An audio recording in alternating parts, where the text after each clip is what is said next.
우리는 왜 하나님을 믿는 것일까? 이유가 분명해야 되겠죠. 왜 하나님을 믿는지. 내가 하나님을 믿는 것은 하나님이 계시기 때문에 하나님을 믿는 것이죠. 마음속의 신이 아니라 실제로 존재하시는 우주 만물을 지으신 그 하나님이 실제로 계시기 때문에 우리는 하나님을 믿는 것입니다. 단지 어떤 마음의 신이 아닙니다. 요즘에는 이 마음의 신이 굉장히 뭐랄까 좀 이렇게 세력을 넓혀가는 불교적이고 뉴에이지적인 당신도 신이 될 수 있다. 우리 어떤 마음에 어떤 신 요즘에 이제 그것이 굉장히 유행하는 추세인데 우리는 그래서 믿는 것이 아닙니다.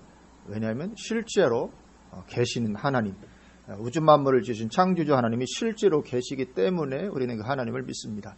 창세기 1장 1절에 태초에 하나님이 천지를 창조하시니라 이 말씀이 있기 때문에 그 창조의 하나님을 믿는 것입니다. 그저 마음에 뭐 신이 있다 그런 것이 아니죠. 그리고 우리는 왜 예수님을 믿습니까? 왜냐하면 오직 거기에만 죄사함과 구원의 역사가 있기 때문에 그렇습니다.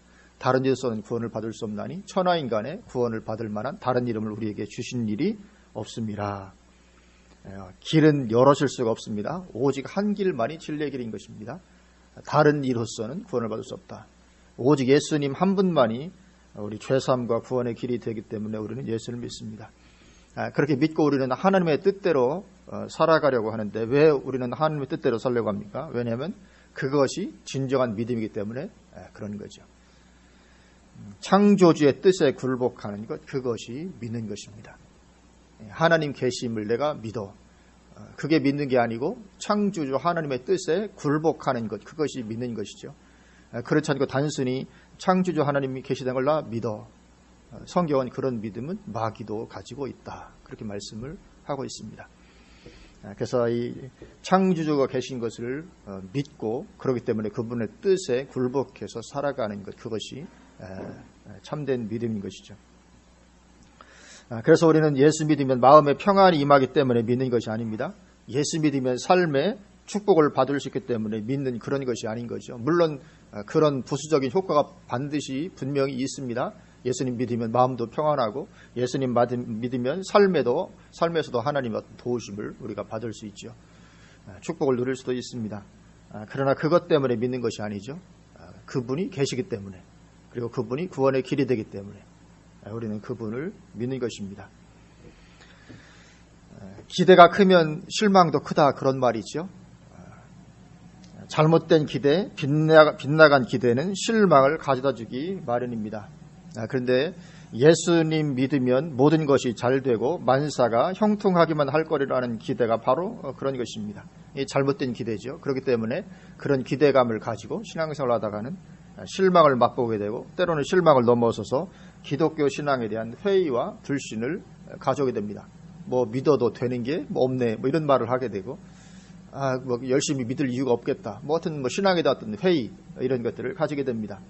왜냐하면 예수 믿는다고 해서 모든 것이 다 만사 형통한 그런 일은 일어나지 않거든요. 그래서 어떤 회의를 가지게 되기가 쉽습니다. 물론 만사 형통한 것처럼 보이는 때도 있죠. 그런 시기들이 있습니다. 그럴 때는 믿음이 좋은데 어느 순간 그런 것들이 떠나갈 때가 오거든요. 그런 갑자기 무너져서 신앙에 대한 회의를 가져오게 되고 왜냐하면 잘못된 기대를 가지고 있었기 때문에 그렇습니다. 예수 믿는 신앙은 만사형통을 누리기 위한 길이 아닙니다. 우리가 히브리서 11장 믿음의 인물들만 보아도 만사형통을 누리기만 했던 그런 인물은 한 명도 나오지 않죠. 히브리서 11장 보면 가장 먼저 나오는 아벨부터 어땠습니까? 인생이 돌에 맞아 죽었습니다. 첫 번째 나오는 믿음의 사람 아벨부터. 결국은 뭐 형에게 미움을 받았다 이거죠. 미움 받고 박해받고 돌에 맞아 죽는. 그리고 그 다음에 나오는 인물은 에녹입니다. 에녹 대단한 인물이죠. 죽음을 보지 않고 하늘로 들려 올라갔습니다. 그러니까 삶이 평안하고 형통하겠구나 그렇게 생각할 수 있을까요? 죽음을 보지 않고 올라갔다. 그러니까 삶이 굉장히 행복했을 것이다. 그렇게 볼 수 있는 게 아니죠. 일반 사람들과 다른 삶을 분명히 살았죠. 보통의 사람들과 아주 다른 삶을 살았던 사람이 에녹입니다. 그렇다면 당연히 평생 고독한 삶이었을 가능성이 크죠. 누가 그걸 이해를 해주겠습니까? 에녹과 같은 삶 아무도 이해해 주지 못했을 것입니다. 무릇 그리스도 예수 안에서 경건하게 살고자 하는 자는 박해를 받으리라. 디모데후서 3장 12절 말씀처럼. 더구나 당시에는 하나님께서 홍수로 세상을 쓸어버리셔야 했을 만큼 하나님을 떠나서 죄악으로 깊이 잠겨가고 있는 그런 시대였는데 에녹과 같이 이런 삶을 사는 것 비웃음의 대상이 될지언정 존경받는 그런 삶은 아닌 거죠. 그래서 애매한 고난도 많이 당했을 것이고 조롱도 많이 당했을 것이고 그러나 그럼에도 불구하고 굳건하게 서서 믿음의 길을 걸어갔기 때문에 하나님께서 그를 들어 올리셨던 거죠. 그리고 뒤이어서 계속 이어지는 히브리서 11장 믿음의 인물들이 다 그런 삶을 살았죠. 그래서 그처럼 믿음의 삶은 모든 것이 잘 되고 만사 형통하기만 할 것이라는 그런 기대는 잘못된 기대죠. 그리고 오늘 본문도 그것을 말씀을 해주고 있습니다. 사실 오늘 본문만이 아니라 신약성경 전체가 사실은 그런 분위기의 말씀이죠. 만사 형통할 것이다. 신약성경에는 그런 구절이 나오지 않습니다. 그래서 우리의 소망은 오직 하늘에 있는 것이죠. 그래서 이 세상은 우리가 만사형통을 꿈꾸며 살아야 되는 그런 세상이 아니라 그저 잠시 거쳐가는 나그네 길이고 그리고 영원히 우리가 살 곳인 천국에서의 그 삶을 준비하는 그런 곳일 뿐이다. 성경이 그렇게 말씀을 하고 있습니다. 마태복음 13장 44절에 천국은 마치 밭에 감추인 보화와 같으니 사람이 이를 발견한 후 숨겨두고 기뻐하며 돌아가서 자기의 소유를 다 팔아 그 밭을 사느니라. 그러니까 이 세상에서의 삶은 온전히 천국을 준비하는 기간이라 그렇게 말씀을 하고 있습니다. 이 세상을 누가 가장 잘 사는 사람입니까? 천국에서의 삶을 가장 잘 준비하는 사람이 최고의 삶을 산 사람이죠. 왜냐하면 이 세상은 아주 짧은 거고 천국의 삶은 영원한 것이니까 그 천국에서의 영원한 삶을 가장 잘 준비하는 삶을 산 사람이야말로 가장 최고의 삶을 산 사람이죠. 지금은 이것이 좀 받아들이기 좀 거북할지 모르지만 우리 육신의 죽음을 맞이하고 나면 그게 정말 진리였구나 이 실감하게 되는 거죠. 지금은 어떻게 해서라도 좀 육신의 삶을 좀 편해보고 싶은 마음이 크지만 그러나 우리 인생길을 다 가고 나서는 야 그게 정말 어리석은 것이었구나 이런 영원한 삶이 있는데 이렇게 생각을 할 수밖에 없는 거죠. 성경은 그렇게 말씀하십니다.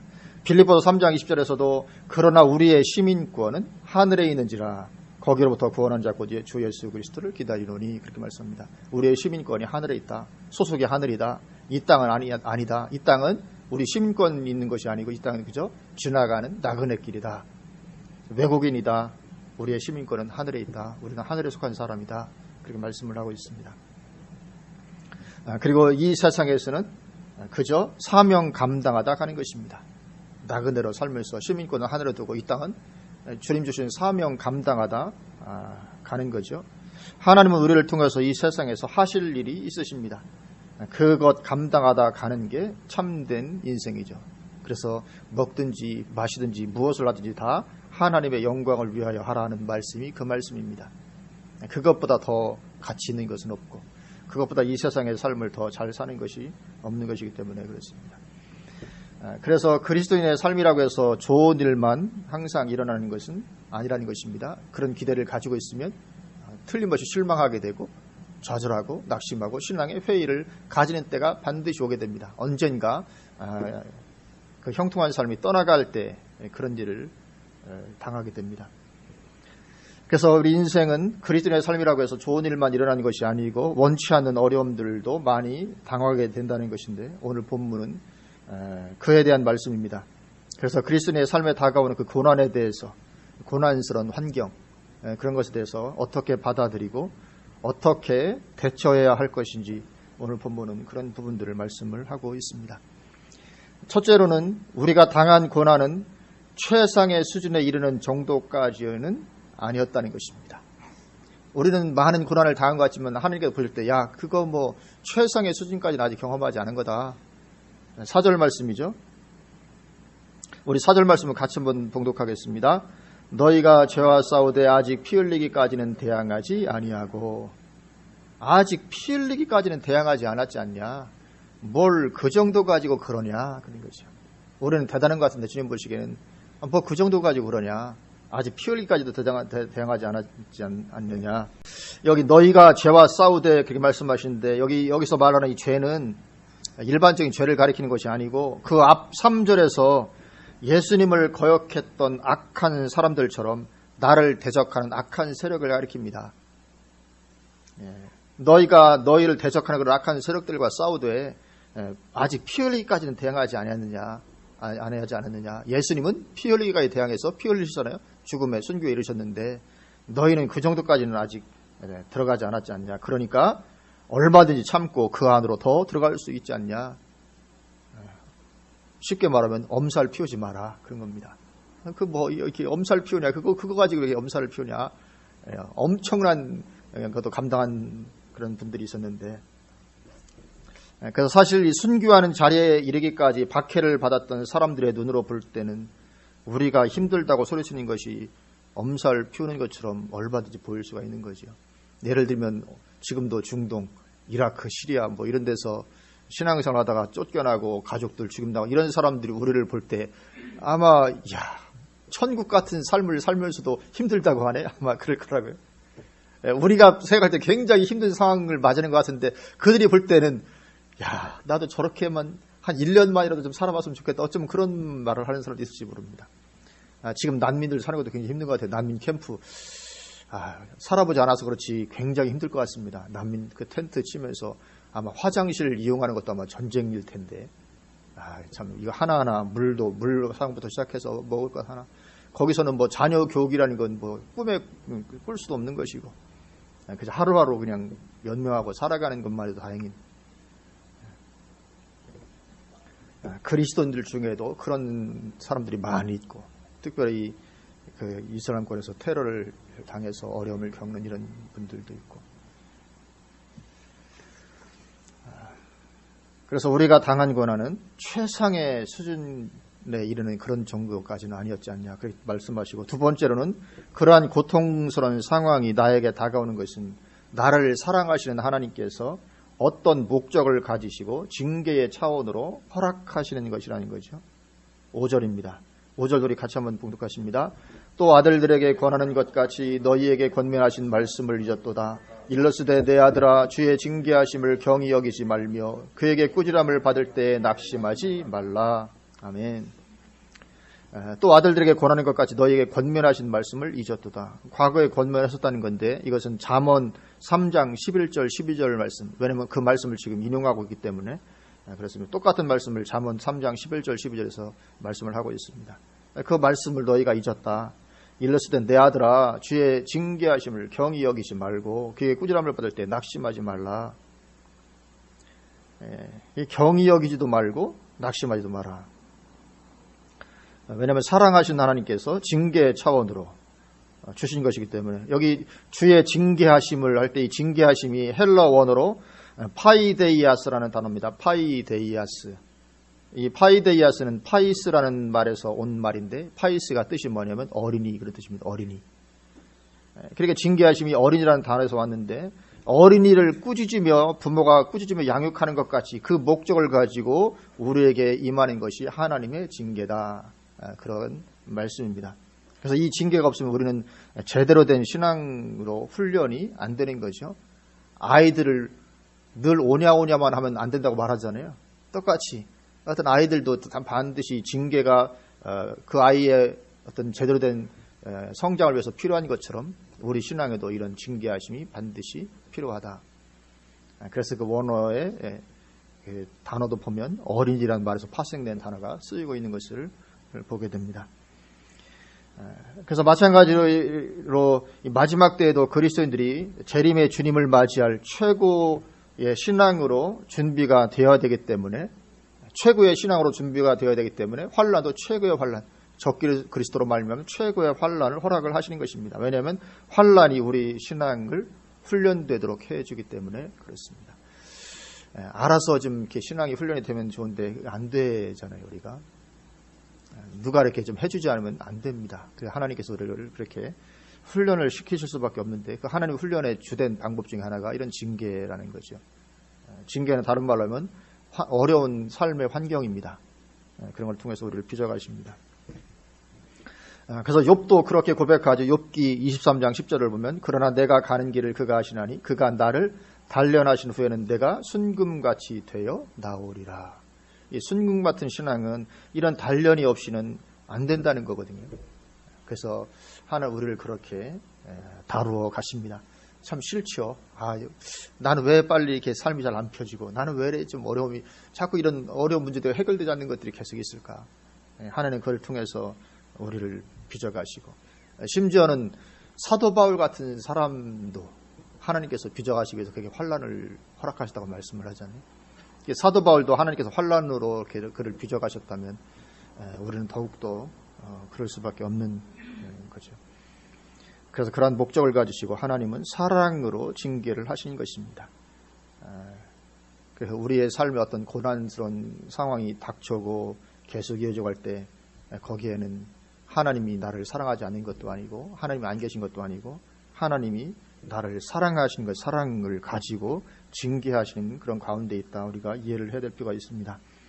6절부터 주께서 그 사랑하시는 자를 징계하신다 말씀하죠. 또 그가 받아들이시는 아들마다 채찍질 하심이라 하였으니 징계하시고 채찍질 받고 아프죠. 징계받고 채찍질 받을 때 너희가 참음은 징계를 받기 위함이라. 하나님의 아들과 같이 너희를 대우하시나니 어찌 아버지가 징계하지 않는 아들이 있으리요. 징계는 다 받는 것이거늘 너희에게 없으면 사생자요 친아들이 아니니라. 그러니까 하나님의 자녀라면 피해갈 수 없다는 것입니다. 어느 누구도 어떤 사람이 나는 예수님 믿고 나서 지금까지 완전히 만사 형통하기만 해. 그거 대단히 이상한 겁니다. 뭔가 돌아볼 필요가 있습니다. 그런 일은 일어나지 않는다. 징계는 다 받는 것이다. 너에게 없으면 사생자요 친아들이 아니다. 그래서 우리에게도 어쩔 수 없이 삶의 어려운 고통들, 해결되지 않는 문제들 기도해야만 하도록 되는 어떤 그런 것들이 종종 다가오고 그러는 거죠. 그러니까 세 번째로는 내 삶에 다가오는 그런 고통스러운 환경에 대해서 낙심하지 마라. 그리고 더욱더 하나님께 복종하고자 하는 그런 자리로 들어가라. 그렇게 말씀을 해주고 있습니다. 5절 다시 보면 또 아들들에게 권하는 것 같이 너희에게 권면하신 말씀을 주셨도다. 일러스되 내 아들아 주의 징계하심을 경히 여기지 말며 그에게 꾸지람을 받을 때 낙심하지 말라. 경히 가볍게 여겨버리지도 말고 낙심하지도 마라.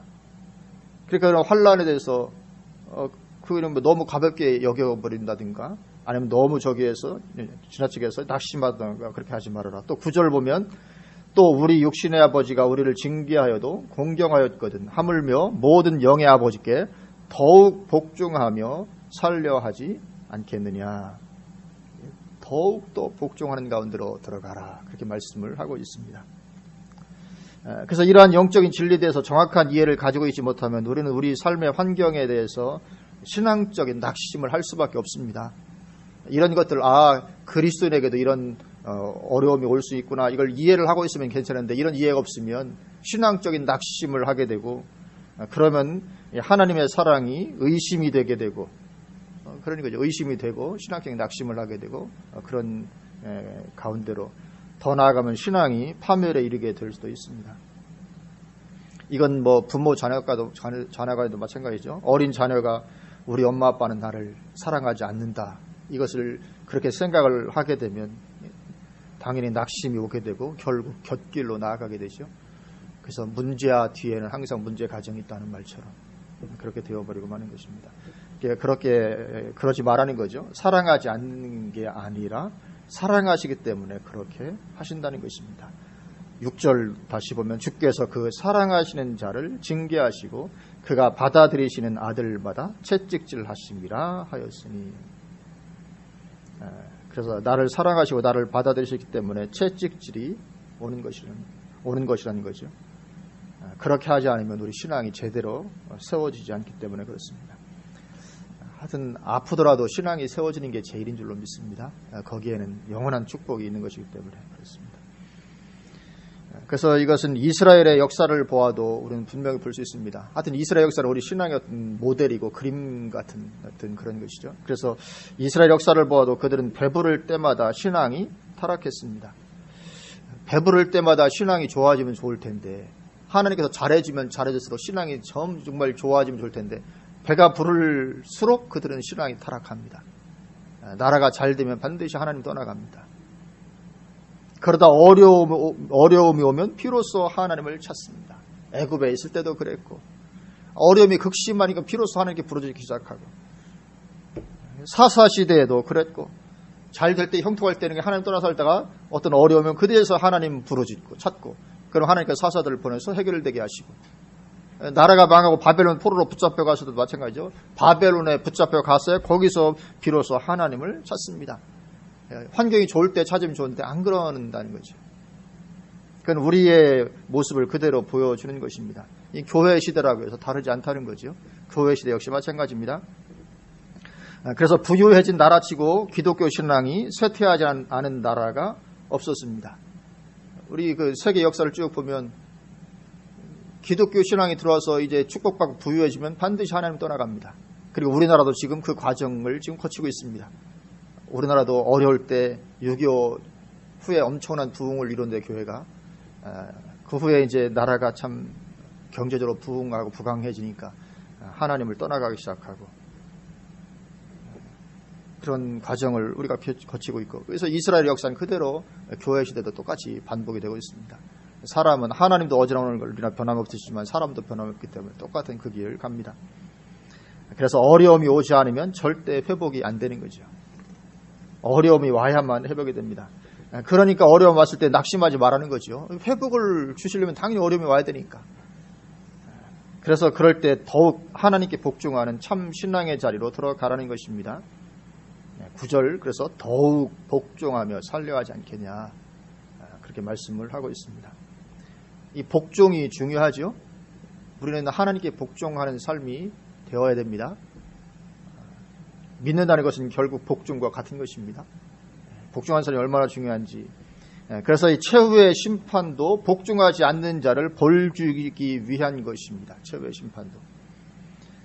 그래서 사도 바울은 고린도후서 10장 6절에서 고린도 교인들을 향해서 너희의 복종이 온전하게 될 때에 모든 복종하지 않는 것을 벌하려고 준비하는 중에 있노라, 그렇게 말합니다. 너희의 복종이 온전하게 될 때에 모든 복종하지 않는 것을 벌하려고 준비하는 중에 있다. 이것은 마지막 때에도 동일하게 적용이 됩니다. 우리의 복종이 온전하게 될 때에 모든 복종하지 않는 자들을 벌 주시는 하나님의 심판이 이 세상 가운데 임하게 되는 것입니다. 그래서 우리의 복종이 온전하게 될 때, 이제 그리스도인들의 신앙이 정말 마지막 때에 환란을 거치면서 탁월한 신앙으로 회복이 되어지면 그때 비로소 이제 하나님은 복종하지 않는 자들, 이 세상을 심판하시는 것입니다. 그래서 이 마지막 때 이런 교회의 회복은 반드시 있어지게 됩니다. 해를 옷 입은 여자로 계시록에서 표현되고 있는 이런 교회의 회복, 물론 모든 교회가 다는 아닙니다. 남은 자의 교회는 이런 회복, 그렇지 않은 데는 죄를 범하는 데는 더욱더 죄된 가운데로, 거룩한 자는 더욱더 거룩하게, 말씀처럼.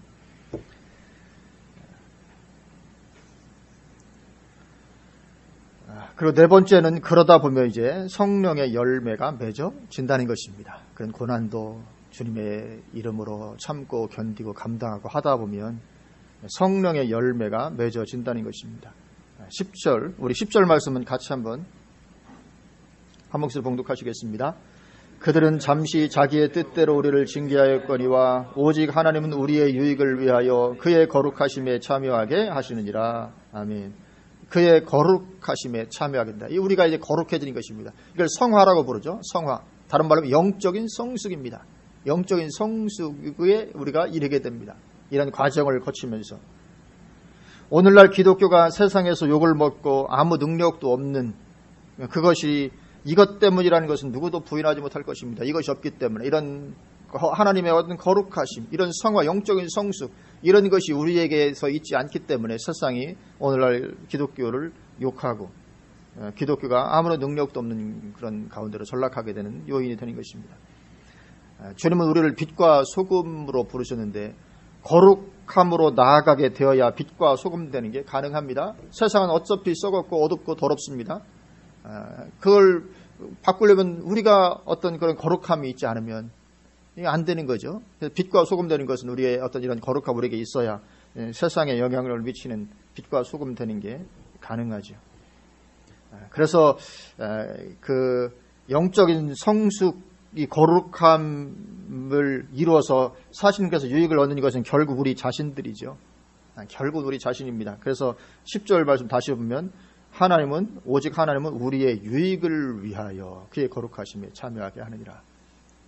결국 남들보다는 내가 거룩해져서 내가 최고의 유익을 누리게 되는 것이죠.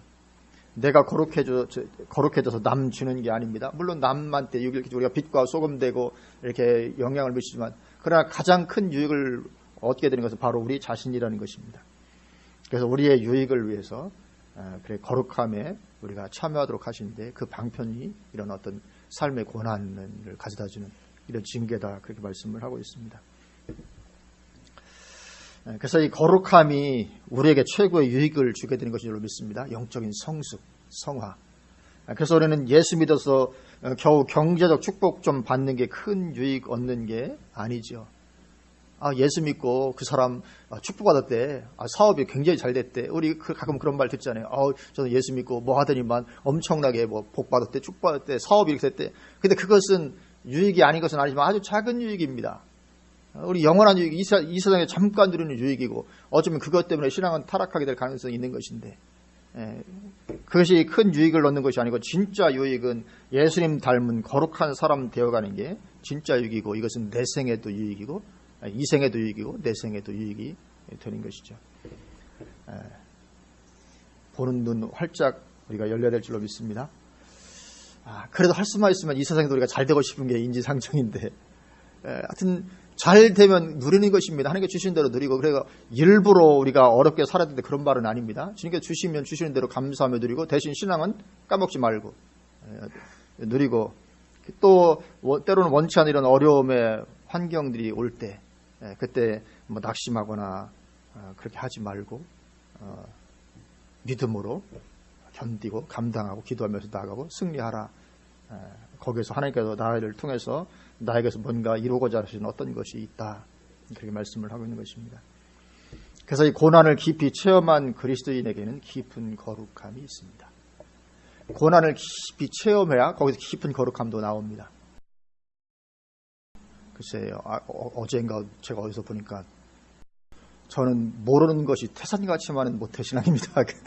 저도 그렇게 말하는 걸 처음 들었는데 모태신앙으로 태어나서 사실 모태신앙에게는 어떤 어려움이 잘 안 옵니다. 왜냐하면 부모의 어떤 신앙을 하나님께서 보시고 약속 있잖아요. 내가 1000대까지 복을 주겠다. 이런 약속이기 때문에 웬만해서는 어려운 환경이 잘 안 옵니다. 부모가 신앙의 삶을 살던 것. 근데 깊은 고난을 체험하지 않으면 어떤 면에서는 이런 어떤 깊은 거룩함에 이르지 못하게 될 가능성도 있습니다. 그래서 제가 이제 예전에 잘 이해를 못했던 것이 부모가 이렇게 신앙생활 잘하면 1000대까지 복을 주리라는 이런 약속이 있는데 왜 신앙에 탁월한 인물을 살았던 사람들 아들, 딸들이 신앙을 떠나게 되는 일들이 일어나는가. 예를 들면 히스기야 왕이 탁월한 믿음의 사람인데 그 아들 므낫세 왕은 가장 패역한 사람이었거든요. 그래서 나는 그 말씀이 이해가 안 돼서 분명히 아버지가 신앙생활을 잘하면 자식도 복을 받으면 1000대가 복을 내려면 이 사람 신앙이 좋아야 될 텐데 왜 그럴까. 근데 그 말씀은 그 말씀이 아니라는 걸 제가 깨달았거든요. 아버지 부모가 신앙생활을 잘하면 자식도 신앙이 좋다는 것이 아니고 자식이 신앙이 좋지 않다 할지라도 하나님께서 그에게 복을 주겠다 이런 의미인 것입니다. 왜냐하면 너 부모가 신앙 좋았으니까 그래 너는 신앙이 나빠도 내가 그래도 너는 그냥 그래도 돌봐주겠다. 은혜를 주겠다. 어떤 이런 차원. 그래서 다윗의 이름 때문에 다윗의 신앙 때문에 그 후대들이 신앙이 엉망해도 내가 다윗 때문에 등불을 끄지는 않겠다. 이렇게 말씀하는 것이 바로 그런 것이거든요. 그래서 어떤 부모가 신앙이 좋다고 해서 자녀가 신앙이 자동적으로 좋아지는 것은 아닙니다. 왜냐하면 우리는 자유의지가 있잖아요. 아담과 하와도 최고의 어떤 거 있다가 자유의지로 타락해버렸거든요. 그래서 부모가 신앙이 좋아도 자녀는 자유의지로 자기 의지로 신앙을 떠나갈 수도 있습니다. 그러나 그럼에도 불구하고 하나님께서 그에게 그래도 은혜를 주시고 어려움을 겪지 않게 해주시고 보살펴 주시고 이런 것들이 있는 거죠. 그것이 이제 천대까지 복을 주시다는 그런 말씀인데, 그래서 그런 어떤 평안한 삶의 환경이 우리가 참 원하는 바지만, 그러나 깊은 거룩함에 이르려면 고난을 깊이 체험할, 거기서 진짜 뭔가 나오는 이런 게 있는 거죠. 깊은 고난을 체험한 사람들이 뭔가, 그래서 중국의 그리스도들이 깊은 고난을 이렇게 거쳐왔잖아요. 그러니까 뭔가 우리 한국 그리스도인과는 다른 뭔가 있다는 얘기를 우리가 종종 듣게 되는데, 어떤 대단한 어떤 그런 것들이 있는 거죠. 우리와 차원이 다른, 이 깊은 고난을 경험하지 않은 사람과는 차원이 다른 어떤 그런 거룩함이 있을 수 있게 됩니다. 그 기독교가 로마에 의해서 박해를 받다가 콘스탄틴 대제가 313년에 기독교를 국교로 공인하게 되죠. 그래서 이제 기독교가 다 이렇게 올라오게 되니까 이제 거기서 이제 막 비로소 문제가 막 드러나는 것입니다. 왜냐하면 교리적으로 너무 다른 거예요. 뭐 서로 이렇게 뭐 지하에서 막 있다 보니까 지금도 막 교리가 서로 다른데, 교단마다 다르는데 그때는 더 심하게 달라서 콘스탄틴 황제가 이제 기독교를 공인하고 하는데 이게 너무 문제가 심각한 것입니다. 그래서 교회 대표들 다 불러 모았거든요. 그래서 이제 그것이 니케아 종교회의라고, 그 교회사를 보면 여러 번 종교회의가 있습니다. 니케아 종교회의, 에베소 종교회의, 칼케돈 종교회 가지고, 그래서 이제 제일 첫 번째가 니케아 종교회의가 열렸는데 325년에, 기록을 보면 325년에 종교회의를 소집해서 이제 교회 지도자들이 나오는데 모습을 보니까 오는 사람들이, 모인 사람들이 뭐 눈 빠진 사람, 뭐 팔 잘린 사람, 이제 고난 당해서 이렇게 박해를 받아서 뭐 그런 사람들이 이렇게 다 왔다, 이런 이야기들이 있습니다. 아마 그런 분들에게서 이런 거룩함은 우리와 아마 차원이 다른 그런 부분들이 틀림없이 있을 것이다 생각이 됩니다. 그래서 이 고난을 깊이 체험한 그리스도인에게는 깊은 거룩함이 있고, 그래서 경박한 신앙과는 차원이 다르죠. 경박한 신앙은 굉장히 열심을 내는 것 같다가도 금방 판을 다 걷어차버리기도 하고 그렇습니다. 꼭 그렇습니다. 굉장히 열심히 할 때는 대단한 것 같은데 조금만 수틀리면 그냥 판을 막 차버립니다. 이 경박한 신앙, 오늘 많은 그런 특징을 가지고 있죠. 이 깊은 어떤 거룩함이 없는 거죠. 그래서 이런 거룩함을 가져오는 고난, 그것은 곧 이 그리스도의 흔적을 내 몸에 지니게 되는 것과 같은 거죠. 사도 바울처럼 나는 그리스도의 흔적을 내 몸에 지녔다. 그리스도로 말미암아서 내가 당하는 고난, 이게 그리스도의 흔적. 그런 것들이 이런 거룩함을 가져오게 되는 것입니다. 이제 11절입니다. 11절. 우리 11절 말씀 같이 한번 묵독하십니다. 무릇 징계가 당시에는 즐거워 보이지 않고 슬퍼 보이나 후에 그로 말미암아 연단받은 자들은 의와 평강의 열매를 맺느니라. 아멘. 그래서 이제 당시에는 당연히 즐거워 보이지 않고 슬퍼 보이죠. 힘듭니다. 그런데 후에 그로 말미암아 연단을 받게 되면 이제 의와 평강의 열매를 맺게 된다. 이런 열매를 맺힌다는 거죠. 예수님 닮은 의가 있게 되고 평강을 누리게 됩니다. 그래서 이런 연단이 없으면, 이런 정말 예수님 닮은 의가 있는 신앙이 되기가 참 어렵다, 그런 것입니다.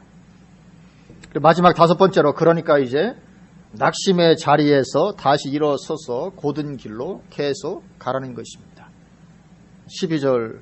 그러므로 피곤한 손과 연약한 무릎을 일으켜 세우고, 이 피곤한 손과 연약한 무릎, 이 고난 가운데서 기진맥진하게 된 것을 말합니다.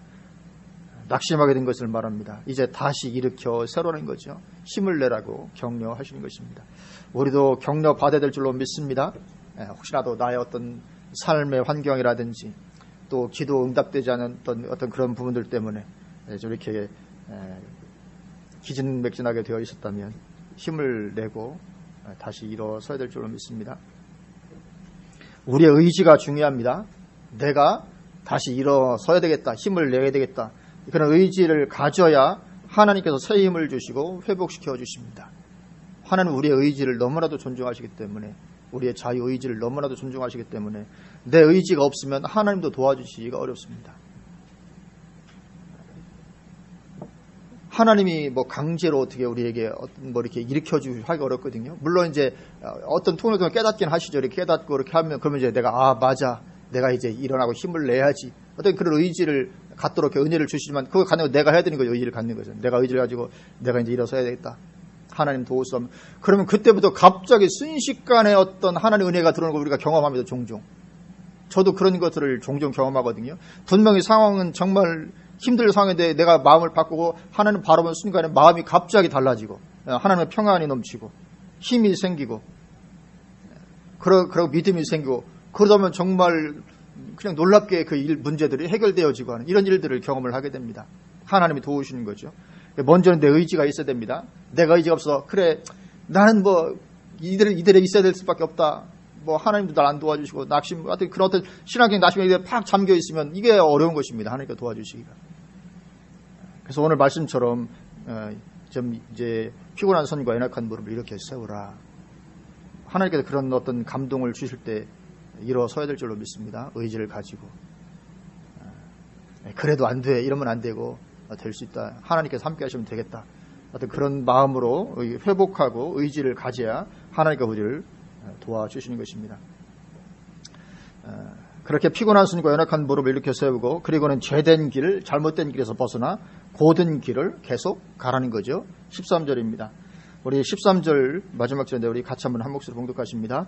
너희 발을 위하여 고든 길을 만들어 저는 다리로 하여금 어그러지지 않고 고침을 받게 하라. 아멘. 너희 발을 위하여 이제 고든 길을 만들어라. 이 고든 길, 신앙의 온전한 길을 말하는 거죠. 일어서도 이제 정말 참된 신앙의 길을 이제 옳은 길을 달려가라는 것인데 우리는 이 고든 길 가운데 계속 있지를 못하죠. 이 고든 길 가운데 계속 있으면 어떤 하나님께서 우리에게 징계와 이런 고난을 주실 필요가 없으신데 이런 고든 길 가운데 계속 있지 못하니까 하나님께서 우리의 양육을 위해서 힘든 상황을 주실 수밖에 없으시고 그래서 그런 어떤 징계 상황이 우리에게 다가오면 이제 깨닫고 더욱 주님 의지하고 복종한 자리로 돌아와서 이제 고든 길에 올라서서 계속 달려가라 그렇게 말씀을 하고 있습니다. 환경에 굴하지 않고 오직 하나님과 동행하고 하나님 온전한 풍식 가운데 오직 예수로 사는 신앙으로 날마다 우리가 세워져 가야 될 줄로 믿습니다. 우리 신앙은 환경에 굴복하지 않습니다. 어쨌든지 뭐 어떤 어려움과 고통이 와도 그런 가운데도 정말 주님 바라보고 찾고 추구하고 뭔가 하나님의 뜻이 있겠지, 계획이 있겠지. 그러면서 기도하면서 그래서 또 하나님께서 또 회복의 은혜도 주시고 응답도 주시고 그래도 신앙이 점점 자라는 거 아니겠습니까? 그래서 이렇게 온전히 우리가 세워지면 그러면 뭐 아무런 걱정이 이제 없죠. 설령 뭐 우리나라 이슬람 인구가 많이 유입된들 그게 무슨 걱정이겠습니까? 오히려 놀라운 축복의 문이 될 뿐이죠. 어떤 문제 상황도 다 축복으로 바뀌어 버리게 됩니다. 내 신앙이 온전히 서 있으면 어떤 문제 상황도 반드시 그건 축복의 문입니다.